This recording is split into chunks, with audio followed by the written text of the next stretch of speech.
Hola amigos y amigas de Buenas Noticias TV, muy bienvenidos. Como podéis ver, estamos de vuelta en Prado del Rey, presentando ya desde este lugar y además estrenando decorado. Así que muchas gracias a todo el equipo técnico que ha hecho posible que podamos disfrutar de este nuevo decorado. La pandemia del coronavirus está provocando diversos trastornos emocionales en toda la población, entre los que destaca el miedo. Hoy vamos a conocer mejor cómo afrontarlo y superarlo de la mano de Lidia Martín, psicóloga, y nuestro director José Pablo Sánchez la va a entrevistar en esta mañana. Hola Lidia, ¿qué tal? Muy Bienvenida. bien, gracias, bien. José Pablo, ¿qué tal? Pues yo estoy feliz de poder estrenar este nuevo decorado y estar de vuelta aquí en Prado del Rey.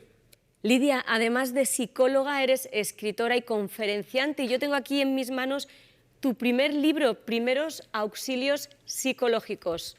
Este libro, ¿qué me puedes contar de él?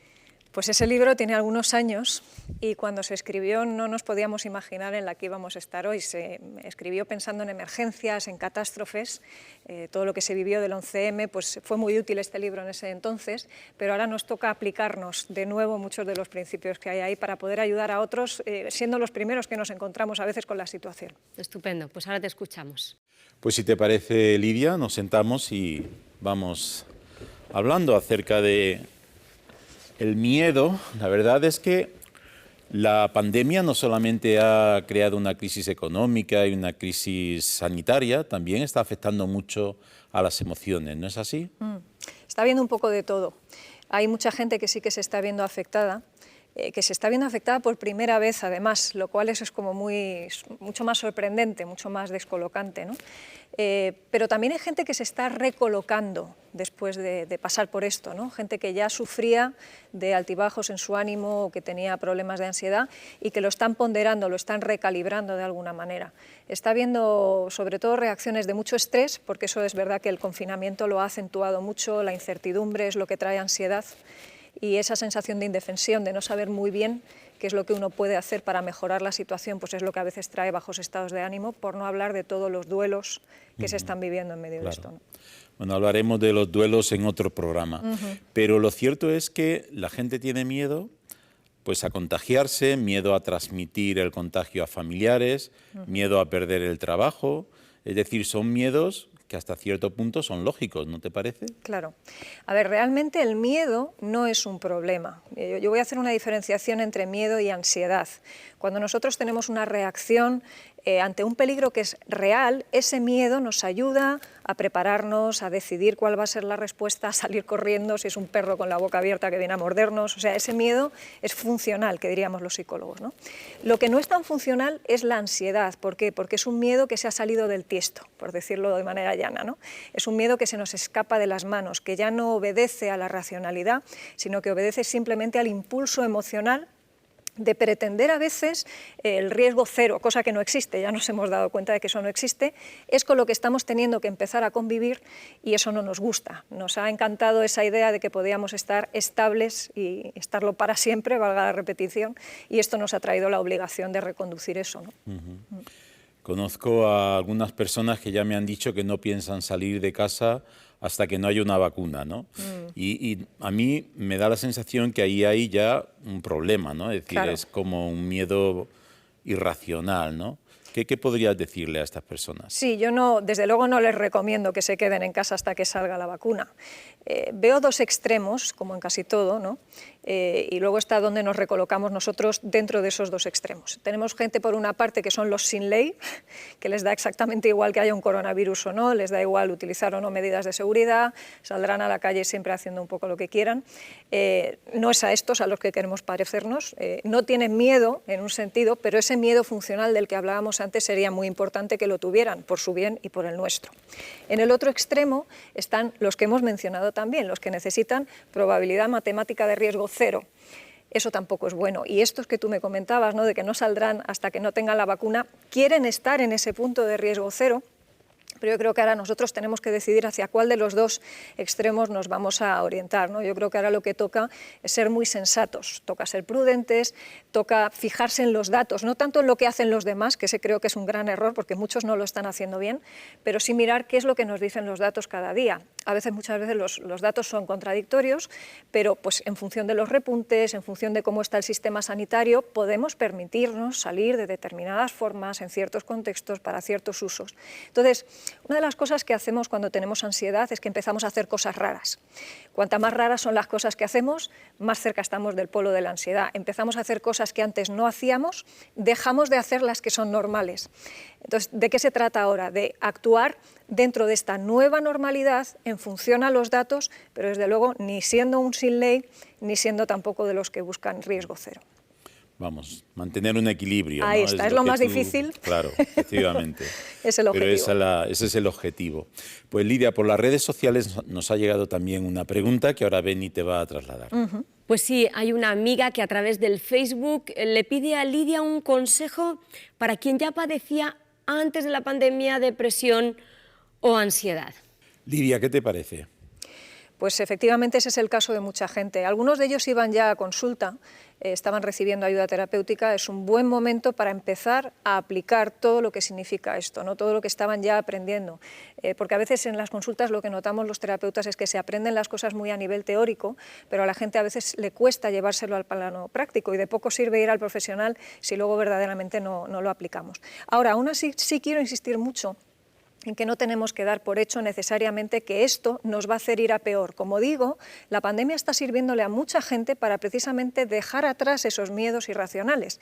Está sirviendo para enfocarse a lo que es un miedo real, poderlo distinguir de lo que es ansiedad y entonces hacer lo que es apropiado, ¿no? Lo que se debería en esos casos. Así que es el momento de aplicarse, no es el momento de obsesionarse ni de dar por hecho que se va a ir a peor. Yo creo que este es un tiempo también de muchas oportunidades, de poder recalibrar cosas. Si es el momento de pedir ayuda, pues no retardarlo demasiado, porque es verdad que ahora hay muchos elementos alrededor que nos están complicando por el estrés, el que se pueda pues, hacer un poco más difícil el abordaje, pero es importante al menos también compartirlo con el entorno cercano, pedir la ayuda oportuna, no necesariamente profesional, pero sí que el entorno cercano al menos esté al corriente. Y para las personas que lo están intentando y ese miedo irracional no son capaces de superarlo, ¿cuál sería tu consejo?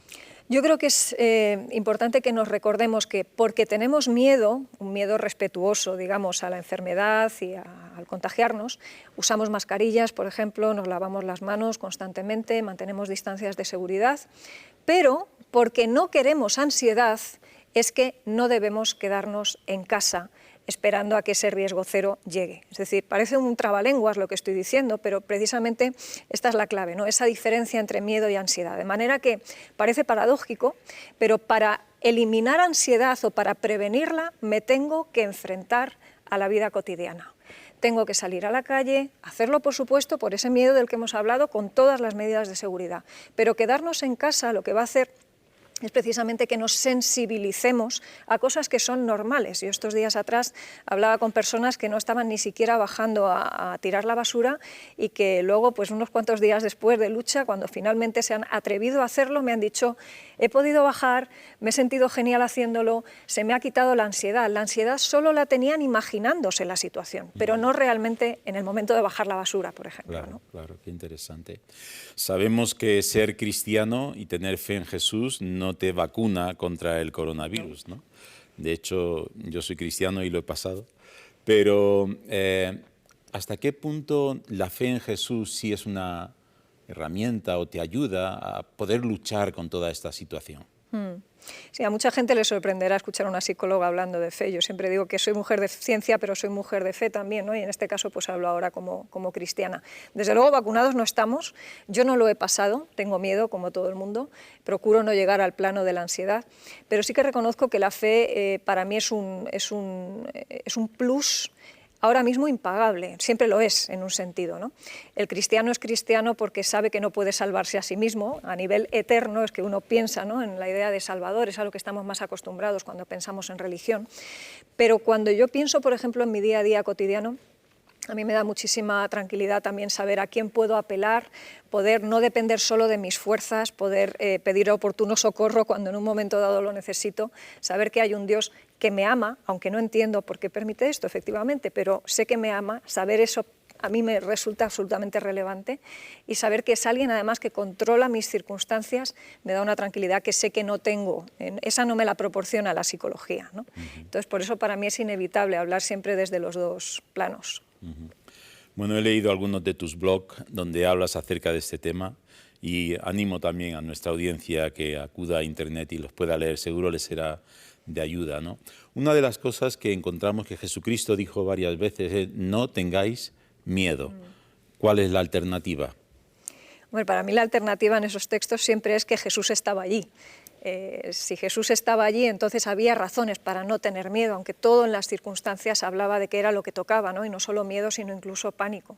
Pienso en ese momento en el que Jesús estaba hablando en medio de la tormenta a los discípulos que iban con él en la barca, mientras él estaba reposando, tranquilo, y de hecho los discípulos, ¿no?, se ponían muy nerviosos de ver que él no se inmutaba y solo hizo falta su voz para calmar la tempestad, ¿no? Entonces, para mí es la presencia. Y claro, ahora uno diría, bueno, ¿y dónde está Jesús en este momento, ¿no? ¿Cómo vas a apelar a un Jesús? Y ahora sí, ni siquiera está en tu barca, ¿no? Como, yo esa idea de un Dios en tres personas, de un Padre que me ama, de un Jesús que aunque no está aquí con nosotros ahora, sí nos ha dejado al Espíritu Santo como consolador, como alguien que está con nosotros acompañándonos, esa idea me da una sensación de arropo, mucho más allá incluso de lo genial que hubiera sido tener a Jesús aquí ahora mismo en persona, ¿no?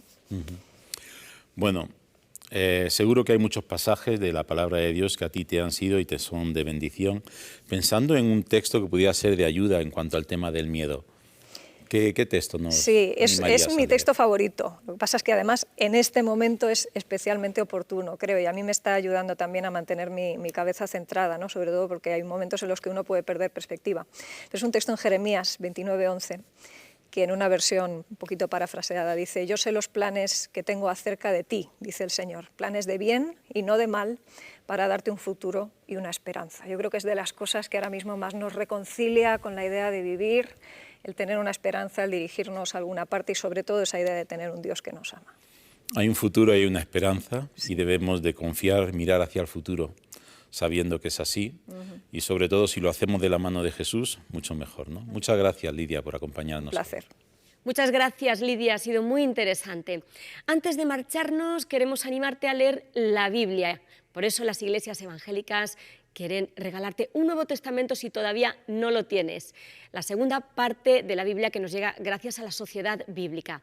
Llámanos ahora al teléfono 91-743-4400 y te lo haremos llegar gratis. Y para todos los que sois parte del club de amigos, retomamos nuestros sorteos y en esta ocasión vamos a sortear este libro de Paul Tournier titulado Biblia y Medicina. Un regalo que nos llega gracias a la generosidad de la editorial Andamio. Muchas gracias por vuestra atención y no lo olvides. Tú vales mucho para Dios.